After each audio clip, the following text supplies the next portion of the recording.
I'm J.R. Phillips. I'm the one that won't shut up, and yeah, you can't make me, okay? And I'm Nico Harlekenden. I'm the one who took notes, lit them on fire, and then started a completely separate new project instead. And welcome to BAM! Now you know everything!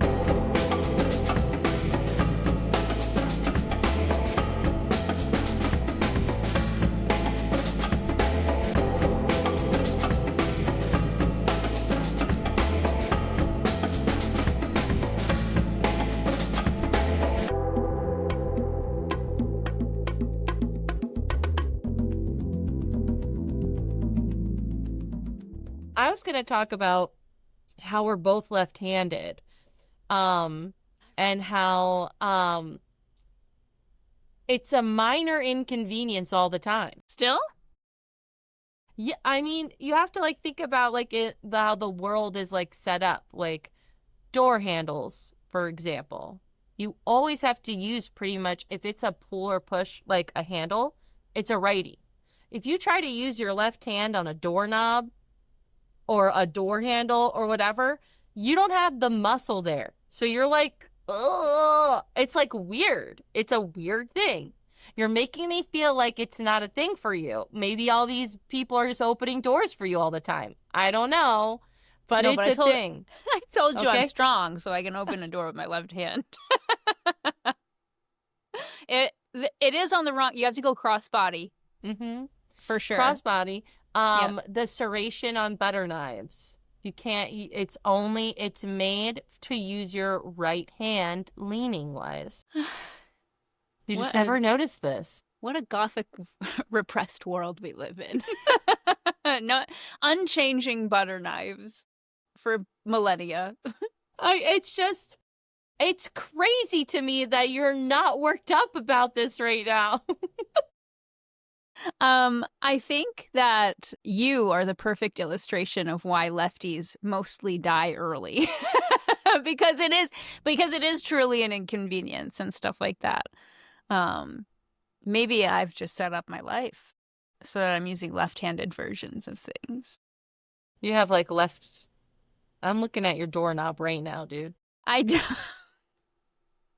think I have a left doorknob, but I do still. I don't know. It's not. I've opened doors with both hands. Right. No, what I'm saying is I can do pretty much everything with my left that I can do with my right. I just don't think of it, I guess. I thought this was going to be a funny bit, us going back and forth. I know. You're just you're crazy. I don't know what you're saying. Huh? You're not crazy. No, you're not crazy. The last time I was inconvenienced by something was when a well-meaning teacher in elementary school filed away that I was left-handed and tried to be helpful and gave me the left-handed scissors, but they never worked as well as the right-handed ones. So did you just cut with your right hand or did you cut with your left? I would cut with both hands because school scissors. Okay, so the school scissors that we had, do you know the rubber handled ones that cover the entire shears are metal. Mm-hmm. And they're uncomfortable anyway. No matter what was going to happen, they were going to cut into your little fingies. Yeah. And I hated cutting growing up. I still don't love the idea of cutting. I think that's why when I do something crafty, it can't be a craft that needs perfect lines and edges. Okay. I'm not going to do it. I can make a mossy mirror portal because it's abstract. It's fun. There's no straight cutting I need to do, or if there is, I can kind of hide it, a tree is curvy, okay? So, that kind of thing. But I'm not a good cutter. What about a paper cutter?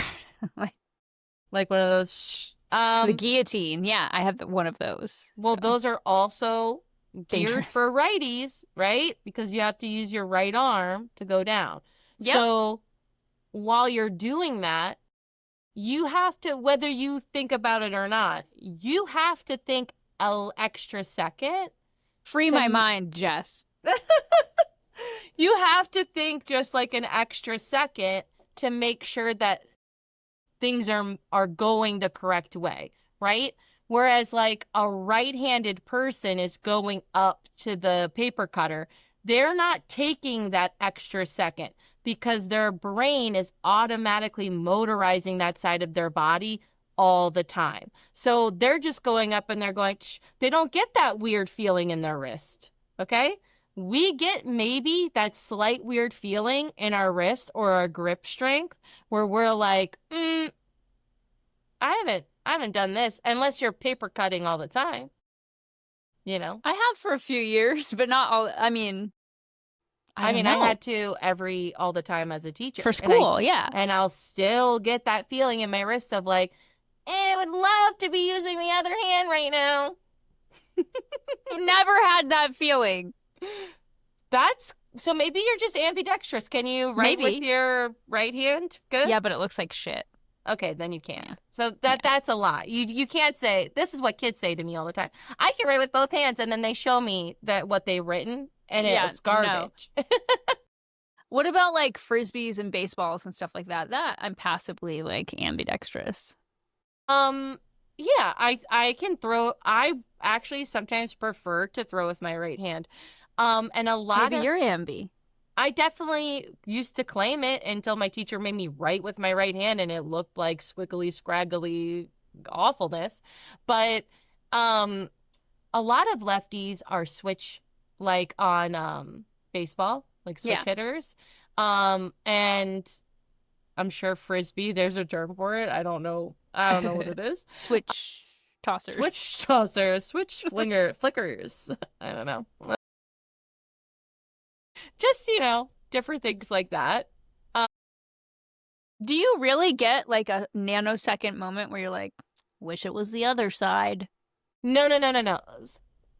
You don't perceive it, right? Okay. It's not, it's an imperceptible thing, but it is that feeling that you'll get. And it might be because my carpal tunnels just suck because of writing all the time and drawing and, whatever, gaming, clicking. You're disabled. Well, I guess so, I don't know. But you'll get like a thing that happens. I got to do what I did last time. Now I'm going to be checking. I'm going to be checking when I'm doing random things. I'm going to be checking to see. Do you have that nanosecond? Or are you doing it? Just don't mind me. I will also say we have at least one listener that is also left-handed, so we can ask him. Maybe the lefties all know each other. We're all gathering now. I think so. Both of my parents were left-handed. Really? I'm the only lefty in my family. Really? I mean, my grandfather was left-handed. He passed away, but nobody else that I know. One grandparent on each side was left-handed. Wow, so you were like destined for leftyhood. Is that how Mendel squares work? Is that what those are called? Those like the genetic stuff? Yeah. Punnett squares. You could tell me anything about science and I would be like, wow, you're so smart. I believe you.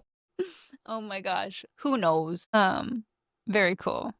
I'm thinking of things now. You know what I can't do? Well, it's not made for lefties or righties, though. They're perfectly symmetrical. So it's just like painting your own nails. Like, I can't use my other hand, my right hand. Because that's like, you would have to sit down and write. Like, that would be like writing, right? Yeah. If it's the same function, motor function. Yeah. I don't think even a righty could paint their right hand as well as their left. Wasn't like Picasso or Jackson Pollock or one of those abstract painters, weren't they also like ambidextrous? I question anybody that says they're ambidextrous because I have yet to meet one. I have yet to meet one that can do everything perfectly the same, both hands, all the time. Yeah. I use a lighter with my right hand. Yeah, I can. Can't light a candle. Yeah. Or other things. Well, I use my left. You use your left? Yeah. That's awkward. Why? Maybe I've been a righty all along, and my parents just conditioned me to be. Oh, I hate this. I hate the variety of it all. Don't like this. Yeah. Wow. Interesting. I like how we just had lighters at the ready. We like candles. Do you have a candle at your desk too? No. No. It's in my other desk, actually. We just like to keep a lighter on every floor, you know? Yeah, for sure. Because just in case. Yes. Just in case you need a lighter somehow. Survival in this day Yeah. and age. Who knows? Who knows, you know? With everything going the way it's going, you might need to start, you know, being a supply person. What do they call? Yes. Merchant? A trader? Well, yes, but I mean doomsdayer. A prepper. A prepper. Yes. I made myself too high now. Okay, I feel better now. I feel will I ever be comfortable? Who knows? We'll get there. No, yeah, just with everything going on, and I don't think it, you know, it hurts to get a little prep. Now, am I saying bunker status? No. I would if I had the money. I would if I had the patience and the survival want. Okay? I don't, Yeah. you know, it's like I don't necessarily need to survive and help rebuild stuff. Like I do like that idea, but no. No one's going to listen to me about how to do everything. I have a dystopia utopia in my brain. I don't have a actual thing. And then I'm going to have to go. I have macaroni and cheese. I have Kraft. I'll survive Forever. about a month. About a month on Kraft macaroni and before it runs out. And then maybe I'll forage for a bit, you know? Or Yep. I'll like go to somebody I know and I'll be like, "Hey, I'm really sad Please. right now because I ran out of my Kraft macaroni." My macaronis. So you're very Sarah McLachlan, sweet surrender. Wait, that TikTok that I sent you based on your zodiac sign, it was like belief is your Belief. armor. Yeah, exactly. It's like, Yeah. I know if things are meant to go my way, they'll go my way, right? Like, that's just where I'm at in life. It is so weird to think about like manifestation, right? And think about astrology and think about like sign stuff in terms of like what's happening in other people's lives. That's devastating, horrific.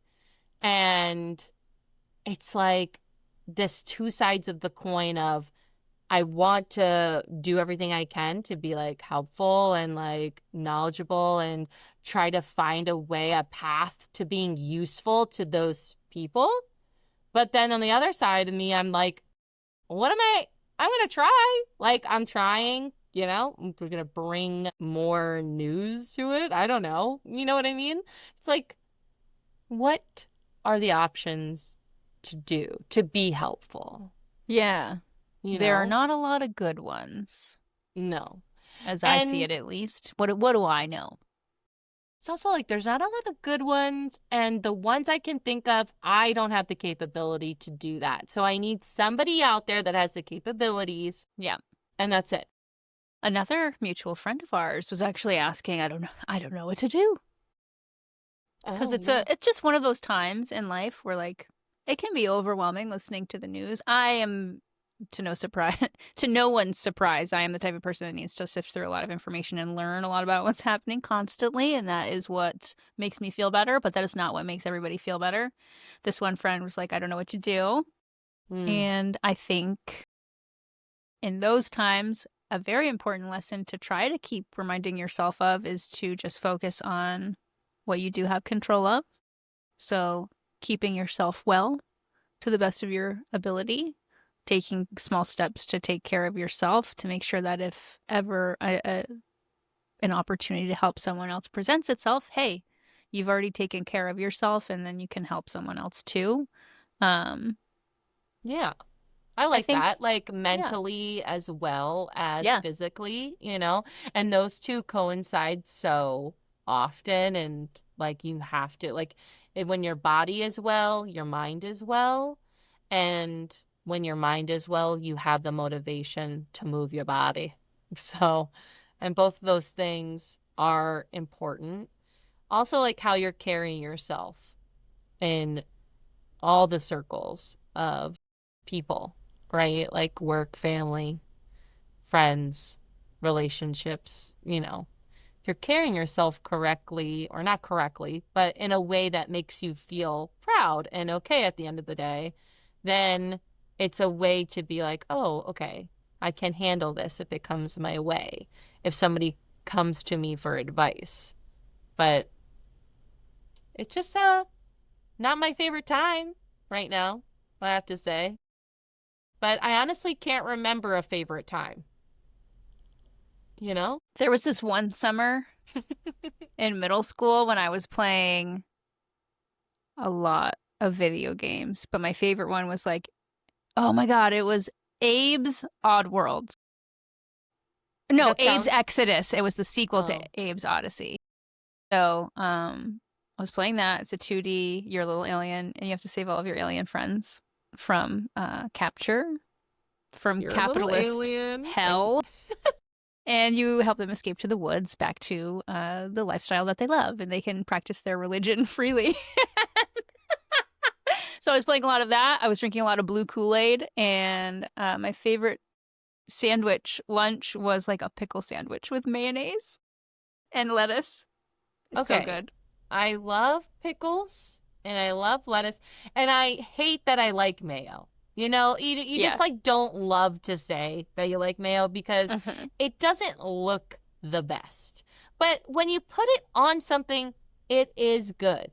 Now, you didn't want to have like, you just wanted pickles and lettuce. And like, Kool-Aid. is this the radioactive blue Kool-Aid? I'm thinking the best sandwich is like when you put the Doritos or whatever like inside of it, and then you're just like that was so good. Crunchy. You like the texture. Okay. Picking up what you're putting down. It's got to be crunch or I'm out. Listen, I have not had a pickle sandwich for years, okay? But that was probably one of my favorite times. Well, I'm going to go make a pickle sandwich after this because I need to know what the heck a pickle sandwich is. I mean, people have tomato sandwiches all the time. Has to be cheap white bread. Oh, yeah, the stuff that kind of gets stuck in your teeth a little, you know? Yeah. The Wonder Bread. Oh, yeah. Or the whatever grocery store brand. Is name brand. Yeah, is Wonder Bread and stuff, is that like affordable still? I don't know. Yeah, I don't know. I really don't know. Like, I mean, you're living off burritos. Has it shifted? Has hyperfixation shifted yet? No. No, I'm trying to space out the surrender to the call of the burrito, though. Yeah. Just because I know I should be getting more vitamins and nutrients than I am. Hey, it's got brains. It's got beans. It's got beans. It's got cheese. It's got a rice. Little tortilla. Yeah. Plug. Meanwhile, I don't even have my like fancy water cup today. I just have a normal basic water cup today. I love it.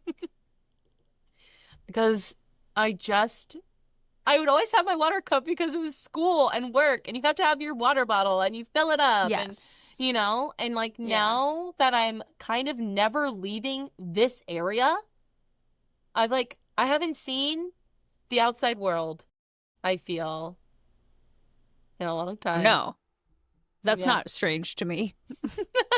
I've seen the park for about like half an hour at a time. Ooh. Bless Arwen. you, Lady Arwen. Yes. for motivating that. But our roofs are still getting worked on. So I can't really move my car. Or my space gets taken and I have to fight. And yesterday I almost got in a car wreck because this minivan soccer mom comes just peeling out of a stop sign. I don't have a stop sign. And she almost runs over the foreman, the poor guy. Is just like, what's going on? And like my car is there away from him, like it should be. Her car is like inches from this poor man's foot. And he's just like with his clipboard, like, and I'm just, driving by and I'm like, you stupid. And then, No. and then I just was like, I'm going back into my room where there's no one there, and the only news I get is from people sharing videos with me, like Nico, telling me things that are happening in the world. And yeah, it's my life right now. So, Sons of the Forest, right? Survival game, horror. And when I was looking at it, it's kind of very realistic Minecraft because you have to like survive, and there's zombies and stuff in Minecraft. They're not visually horrific, they're not the best looking, but they're not I don't look at them and go, "Oh my God." But like in the Sons of the Forest, I kind of, have that. So I've never played it. So 1 through 10, is it like the scariest thing or is it like mundane? There are definitely 9 out of 10 moments. Okay. Yeah. Okay. Yeah. And you can like exist in those moments for a prolonged period of time, trying to develop your strategy to survive. The mechanics are really great. They have some like crafting armor mechanics, which are very interesting. Okay. You can make like flesh armor for certain cannibals. These are cannibals too. These aren't zombies. Oh, okay. There are just many different types of mutant cannibals on the island. And they eat you. Okay. So, because I was like, is this like a cult? A cultish? You start to think that at the beginning, culty, but it's like science based. And then there are massive perception shattering occult moments at the end. So okay. I love it. So good. The storyline is so good, believe it or not. Yeah. I mean, I'm intrigued now. I was addicted. Chris was too. Okay. Because I was like, survival game. Next spooky season, I want to dive in and get really like into the fear of it all. I was thinking about it, Now, how creative is it, like for building wise? Oh. Or yeah. Love it. Okay. So fun. Pages of things you can build. You can even unlock like rudimentary electricity in these survival cabins. Yeah. Okay. I like that. Okay. I love a good build. So yeah. So satisfying. Oh my God. Yeah. Could spend hours building like a really good fortress. Yeah. Like, I think like Fallout on your phone had like just the Fallout fort that you could do, and like you make your fort and like make sure everybody is like fed, it's like Sims vibes or whatever. Anything that gives me the option to like test my strategy, I get addicted to, because I'm like, I want to see if I'm doing it. The storyline is also through multiple biomes on this very isolated island, so those challenges change, and the puzzles are challenging. There are puzzles, and they are challenging. So you have to figure out, like, which locations on this remote island you should be going to first. So that's a little frustrating, maybe. In the beginning. For a lot of beginners, yeah. Okay. That's cool. I like that. I like the different biomes. I like the different challenges. Oh my God. And did you play blood-curdling screams during your first winter you're trying to survive? So good. Did you play Myst and Riven? Myst, yes. Riven, no. Okay. Because puzzles made me think of it. I played both of those. My parents played those when they first came out, and they were like Yeah. up late together, like in the basement. I'll never forget. My mom has like a notepad of symbols and stuff, and like my dad and her like arguing back and forth about like Yeah. where they should interact with first. And my mom's like, "Well, I figured this one out." And then anyway, it was kind of like a cute thing that I didn't appreciate at the time. When you're a kid, you just are like, my Yeah. parents are being so weird right now. Why are They're they watching. fighting? Or like, they're like staying up really late. That's weird. Like, like that kind of Yeah. thing. And then now I'm like, oh, they were bonding. Like you have to keep bonding throughout your relationship. And I just think that's just it was a cute moment. It was like wholesome. A wholesome Absolutely. a Even though wholesome they were memory. arguing, they were problem solving together. Yeah, it was never like an argument where I was like, no, that Yeah, wasn't of one of course not. those. It was just wow, they're fired up down there. They know I'm what they leaving. want. Yeah. Yep. I'm too tired for this. I'm a child.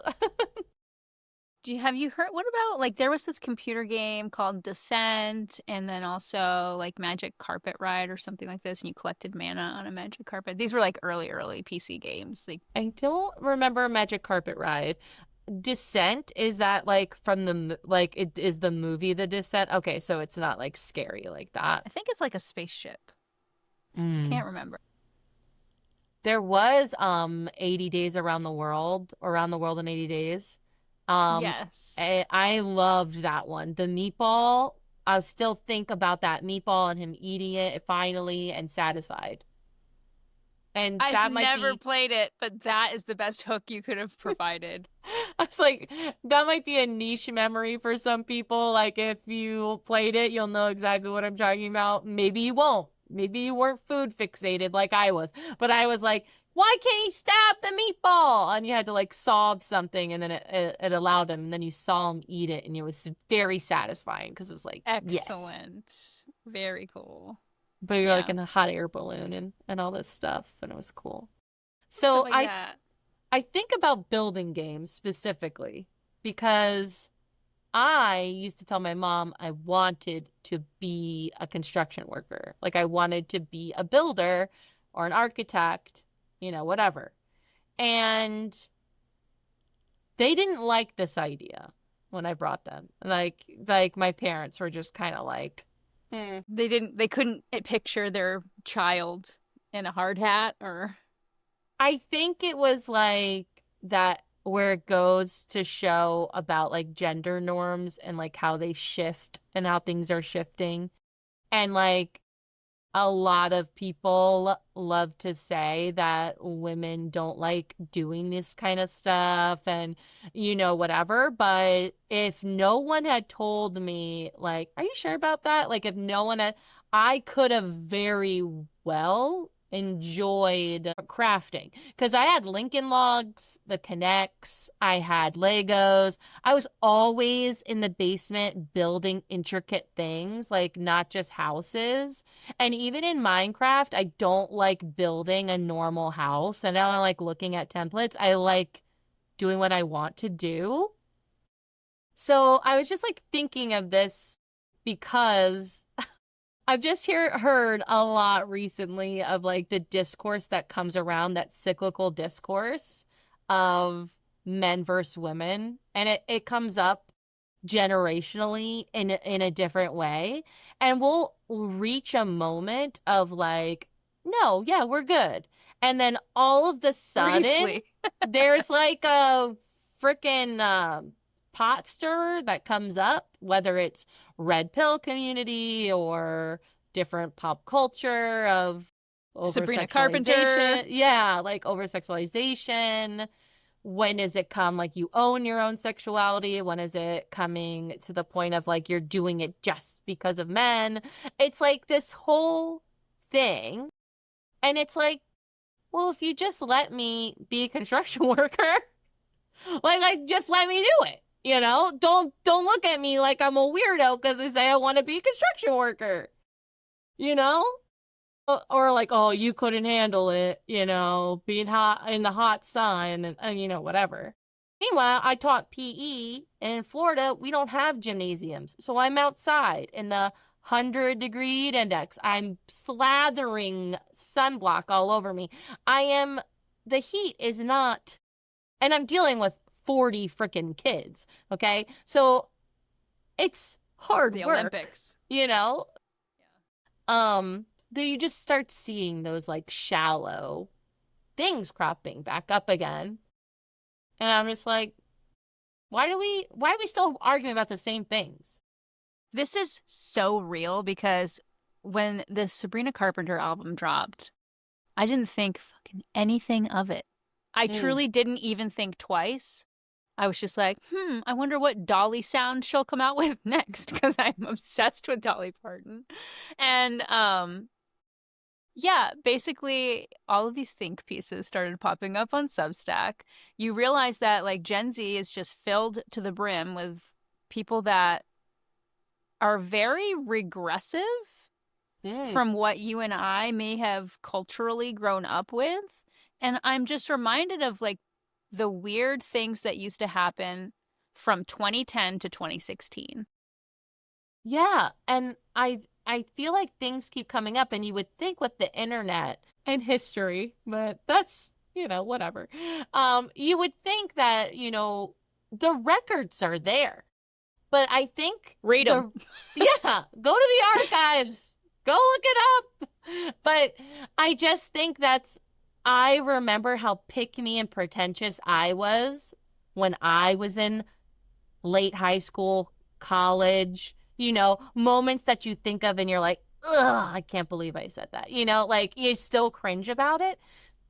These guys are still in their cringe phases, and they're still clinging to these ideas that they had that they thought were profound and new. And they're not. Like, most people know that men and women are not very different in terms of what they like and what they don't like. But within our groups, there's people that like things that make us go, wait, what? Like me, I would like going outside and building a house. Is that a weird thing? I don't think so, because in my head, it's not. Then there's not a lot of, my husband isn't like, oh, I really want to go outside and build a house. He's not thinking like that. He's thinking of other tasks that he finds enjoyable, like pressure washing, that I'm like, why are you into pressure washing? He'll watch pressure washing videos. He bought a pressure washer, went out, and he's out there, and he's enjoying life, okay? That's Chris's dream. Oh my gosh, that's crazy. My mom loves pressure washing, right? Are you going to say that only men love to go outside and pressure wash? Or is it more women because they like things clean and tidy? Excuse me. That's not me either. I have a hypothesis. I actually think it's neurodivergent people that like to pressure wash. So satisfying. So satisfying to watch the grime just peel away.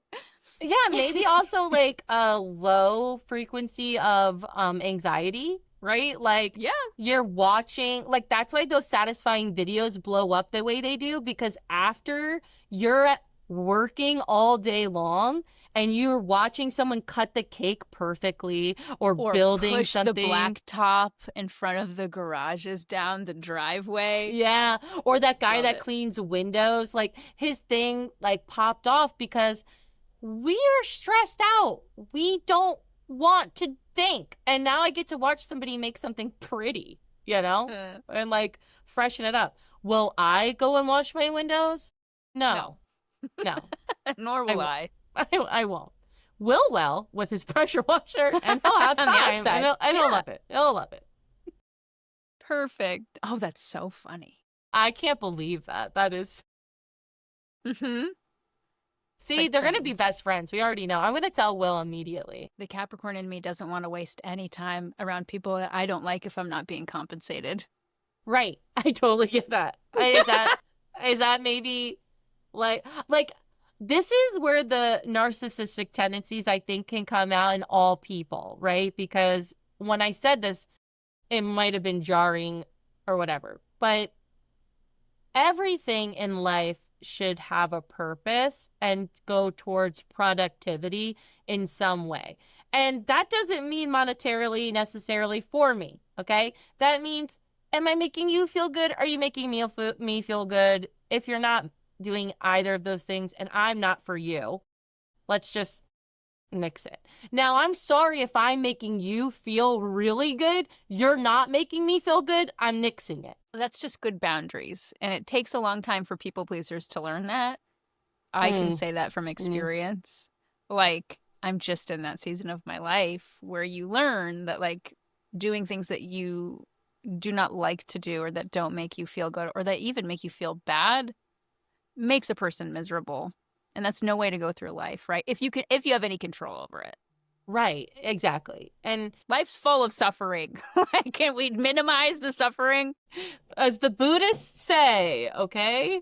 But I just feel like one time I was like, if I can't see there's a usefulness with this individual in my life further, short term or long term, right?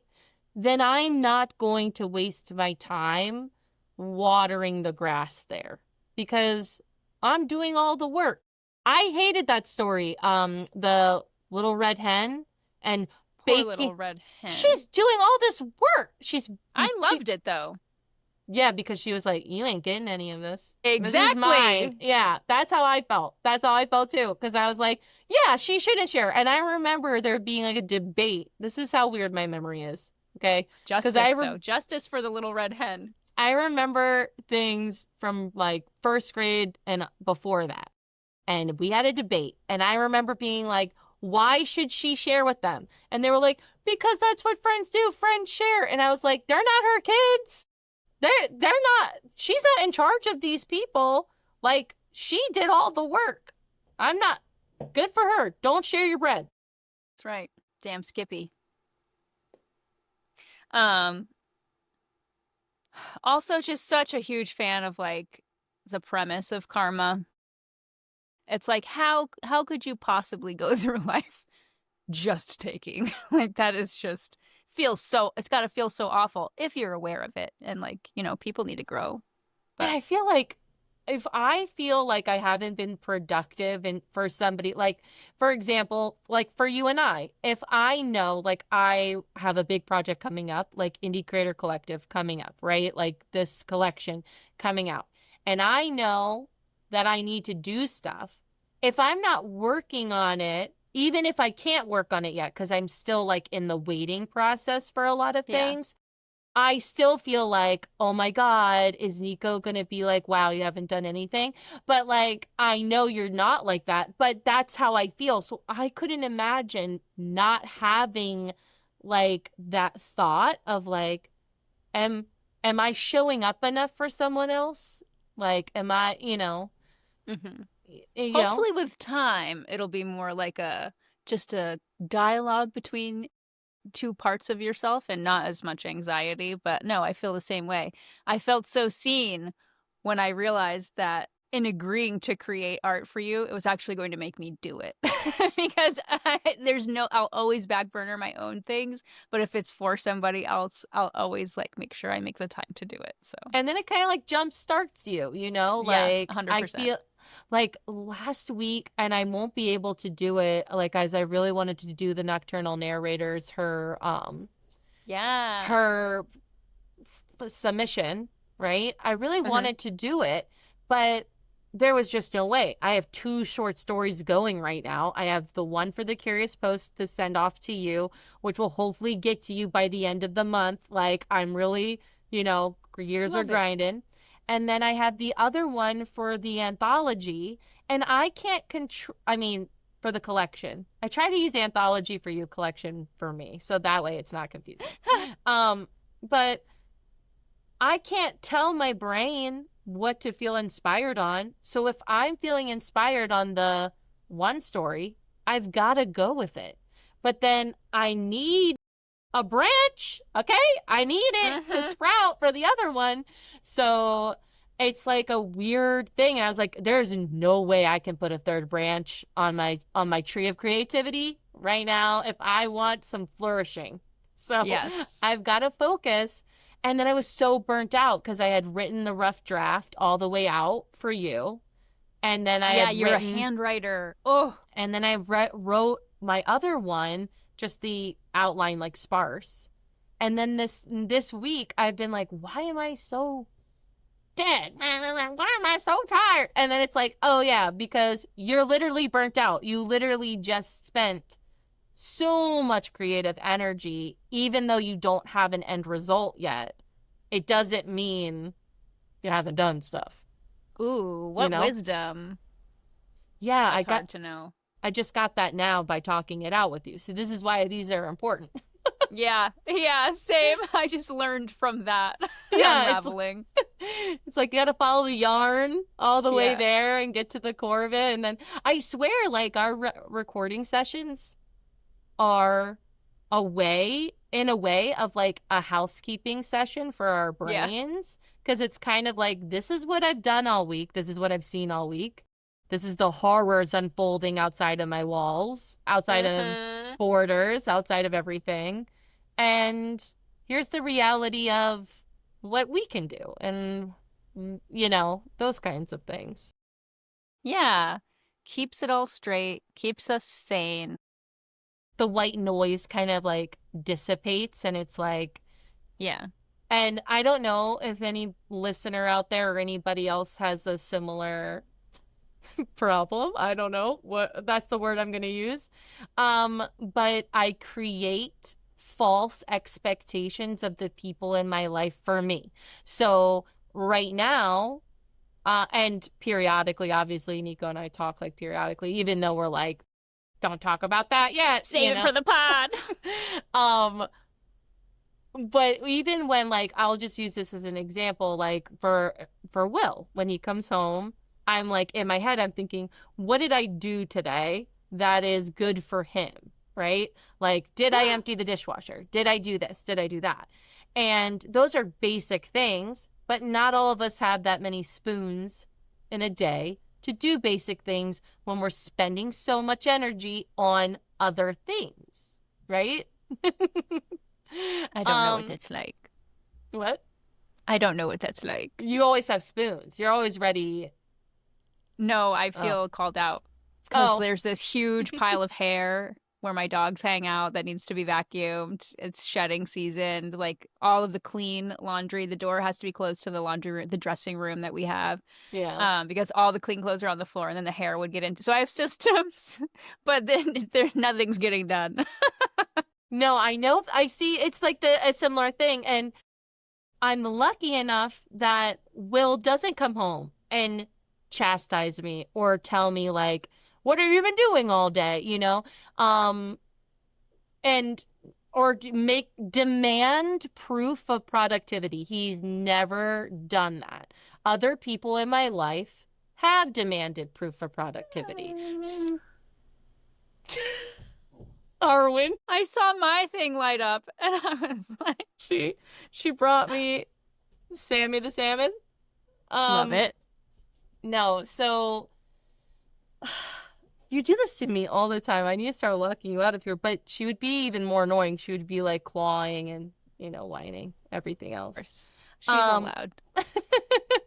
But because of that, when he's not around, though, I place in my head, I need to have a list that shows that I've done X, Y, Z. Like I've spent my time correctly, appropriately in order to be good. And your worst case scenarioing. Right. And so that will happen with all the people in my life. Like I will jump to like, what have I done to offend everybody when I haven't really done anything? Like I haven't really talked. And then I'll be like, oh my God, you haven't talked to anybody all week. Nobody wants to be your friend anymore. So like I said, I don't know what that problem is called, but I have that problem. And it's nice now as I'm getting older, I'm calling myself out on it more of like, that's that's a lie inside your head. That's not just like a voice. That's you.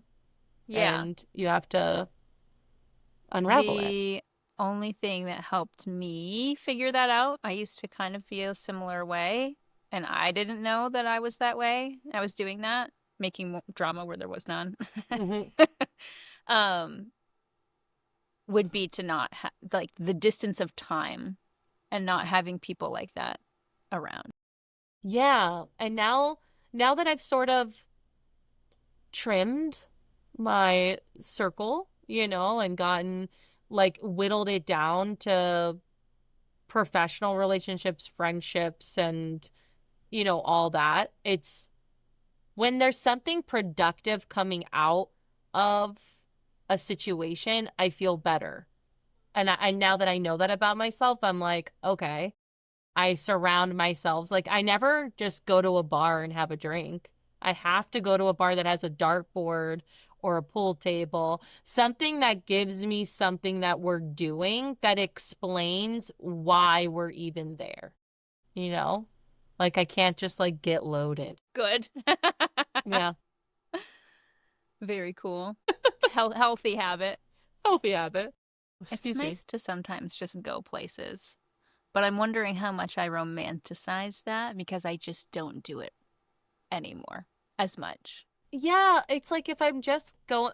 The other day was the most perfect happy accident, and it has to do with Taco Bell, so I know that you're gonna appreciate I'm this. in.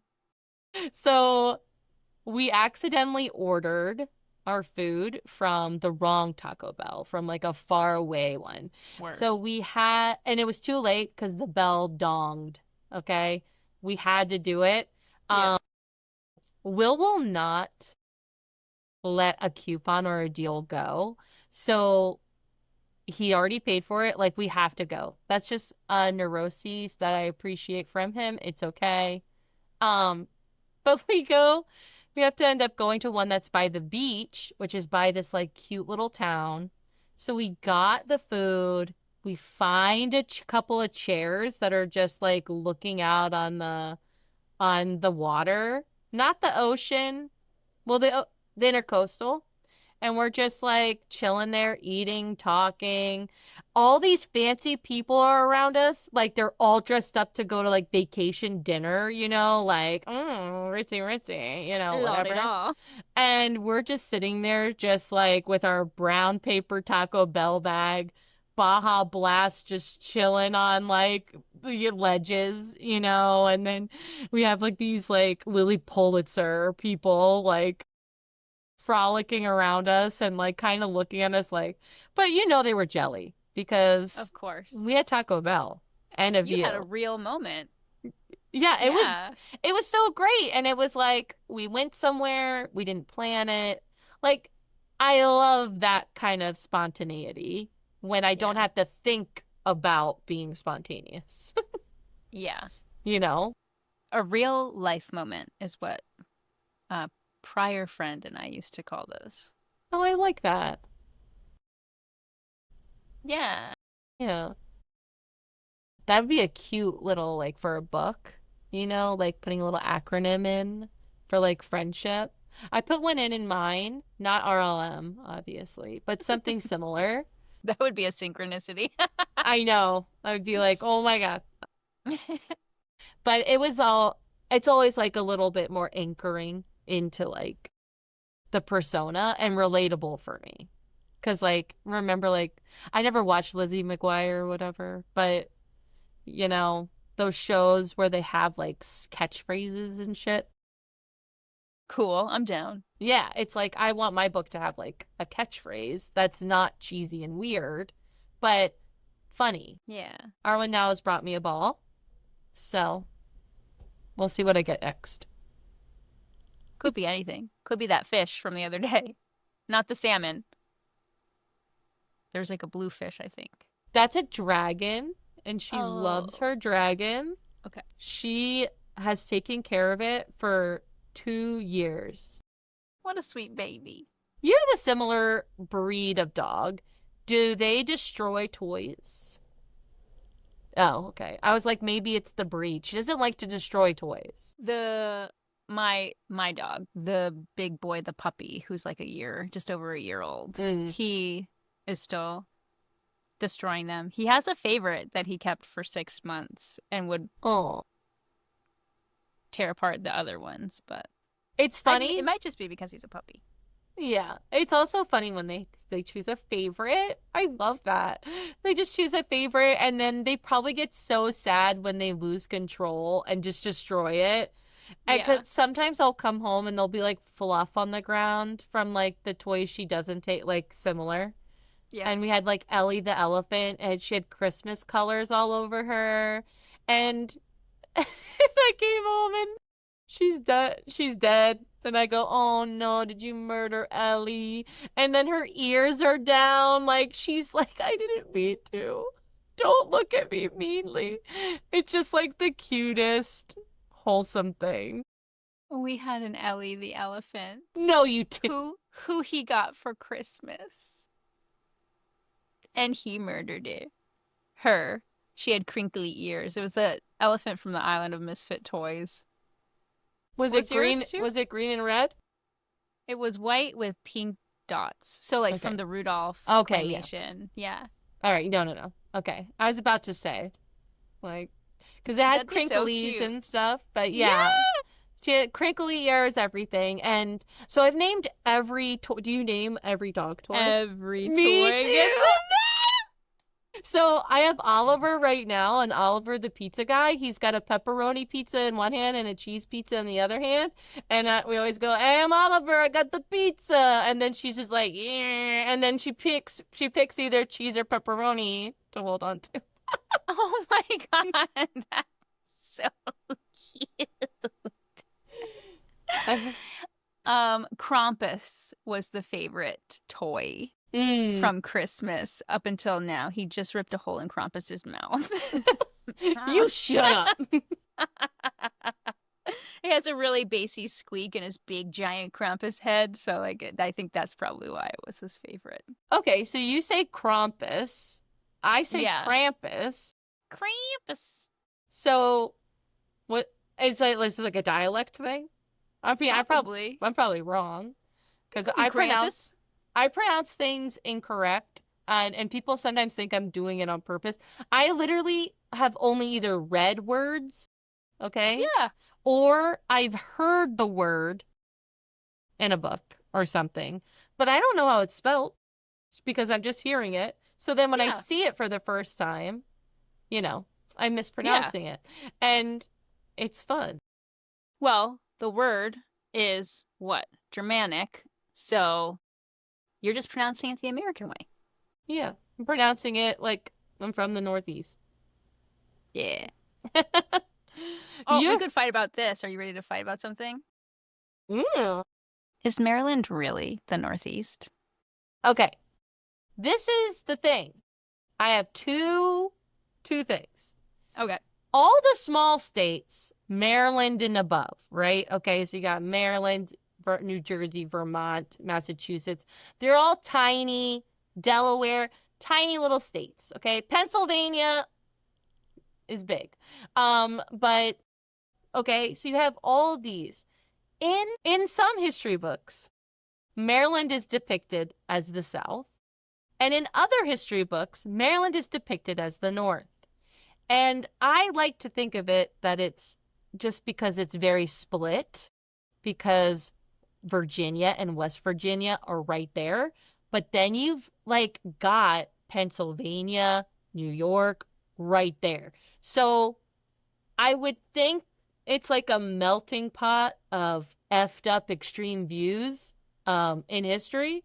But I also think it's a good dynamic of these are how people with extreme views, a representation. You know what I mean? Everyone's represented in Maryland in a certain way. It's America's dinner table. You got MR Ducks, right? Like, which is like a brand of T-shirts that makes fun of how Marylanders talk. MR Ducks, MR Real Fine Ducks, right? And It's a t-shirt. It's like a company. They make like shirts, and I'm sure they make more than that now. Maybe they've pivoted. I don't know. But whenever I talk in like, I've only been to Alabama one time, but when I was there, everybody's like, "Oh, are you from New York?" Because they say like dog and coffee, and like the O's are different, right? They come out. I go to Boston, and they're like, "Oh, I hear a Southern accent on you," and I'm like, "I guess, I guess, you know."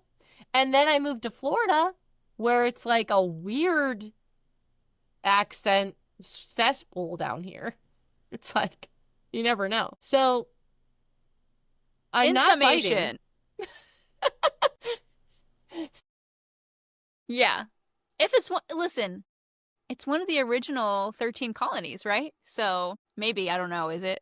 Yeah, it is. It is. It's gotta be. It is. I think it's. Yeah, It's so small, it's gotta be. It was. I think it was a part of Philadelphia. I think, right? Like, I think the 13 colonies. Maybe. I think so. I feel like I wouldn't remember unless it was. Yes. Yeah. It was. Because of how it was like taught. Like Yeah. in Maryland, you go to any state. In Florida, maybe it's because I wasn't an elementary schooler. Okay. I don't know about you for Maine, but like in school, it was how your state was the best state. Like, was that how you were taught too? But Maine is. Okay. Listen. I'm just kidding. I'm just kidding. Don't come for me. I don't know much about Maine other than it's rocky and cold all the time. Love it. I personally love that. I would vibe. love to live up there, the national parks. Maryland, on the other hand, has all types of topography and climate. This is how it was described to me as an elementary schooler. You've got the plains, you got the mountains, you got the seashore, right? You've got everything you could ever want. We got deciduous trees. We got some tropical shit going on. Like every teacher was telling me a different thing of why Maryland was the coolest place to ever live. We got Mount Vernon, just like a hop, jump, and skip away. We got Monticello down the street. We got this, we got that, like all this stuff all the time. We had this thing called the Billy Goat Trail. And when you talked about, or when I read some of your factoids about, I guess not 14ers, 4,000 footers. Yeah. It made me think. Mountains. Yeah, on the mountains, there was the Billy Goat Trail. And I almost called you a Billy Goat in my shout out post because, like, Billy Goat. Yeah. And you could choose either the hard Billy Goat Trail or the easy Billy Goat Trail. I don't know what my parents chose. I'm assuming they chose the easy Billy Goat Trail. I was 6 or 7. They're not doing the hard ones. But you had to actually climb up stuff. Rock scrambles. Love that. It was so much fun. And I don't know all the terms, but my parents met in the Outlanders Club, which is literally climbing mountains. And they met like that. My dad was all into like rock climbing. So any time we go on vacation, we think, is there a mountain nearby? Or we don't want to go. Because now we have to we live by the beach. So we're like, no more beaches. Yeah. Not a big fan of beaches. Maine has sandy beaches. And no sharks most of the year. I like sharks, so that's not a selling point for me. But great white sharks? I mean, The only sharks we have are like great white shark attacks. That's the only time you know there's a shark there. No, we have like every type of shark in Florida, like bull like sharks. Cute ones. We have nurse sharks that love their bellies rubbed. It's actually really cute. But bull sharks will just get pissy you exist and just yank you down. But only in certain areas. It's not like don't want to fuel any childhood phobias about like sharks always coming at you. They don't really care about you. But I like a good cold Cape Cod-esque, beach scene. Yeah. But We I got have, those. yeah, I have been craving like a good just beach bum time. I don't want to Yeah. live there With a though. book. Yeah, with a book, With a good book. a good book, and a nice cup of coffee, and maybe some Yep. daiquiris later, you know? Oh my God. Hand to God. I honestly don't know. Like, Maryland has an accent. Like, I hear it when I call home. It's home, right? I hear it all the time. But mine mutated when I moved down here to be more like New York because there's so many New Yorkers in Florida. So Yeah. I was, Boca Raton. yeah, I was like already there. I was like Long Islandy enough, you know? And then I just hear one friend with a little twang, and I'm like, I'm there with you. Give me the pasta. Oh my God. So the slip into other accents that you've grown up around is so easy, and people make so much fun of a person for doing it, but it's so hard not to do. I know, because sometimes I'll be like, if I'm scared, like, or get shocked or whatever, I go, oh my God. Like, it sounded really forced there because I'm not naturally, I say, oh my God. Okay. But like, if I'm like actually scared, I say it like that. And then they're like, and Yeah. then I get made fun of. I'm like, okay, I can't help it. It just came out. I really want to go to a lake, a body of water that's like a lake house where you dive in.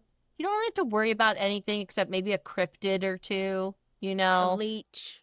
Yeah, okay, I forgot about leeches. Leeches are gross, dude. Yeah. But maybe they'll cleanse me. We must bleed the fever from her brain. Arwen. Oh, sorry. Sorry. The cat was underneath me and the dog, and they all threatened to unplug my entire life. So I've been listening to a couple of the like 1.5 of the Haunt and Gather podcasts, Baginski's, and it made, because I remember you saying that you used to always want to do like a ghost hunt or some kind of paranormal adventure, one of the two, All of right? them. Like, yeah. Yeah. So I wanted to ask you if you've ever done anything like that before, and I think that maybe we could talk about it on a different episode, maybe. Yeah, I don't have anything specific that I seek out, but I do have a lot of astral projection stories that are like that were scary.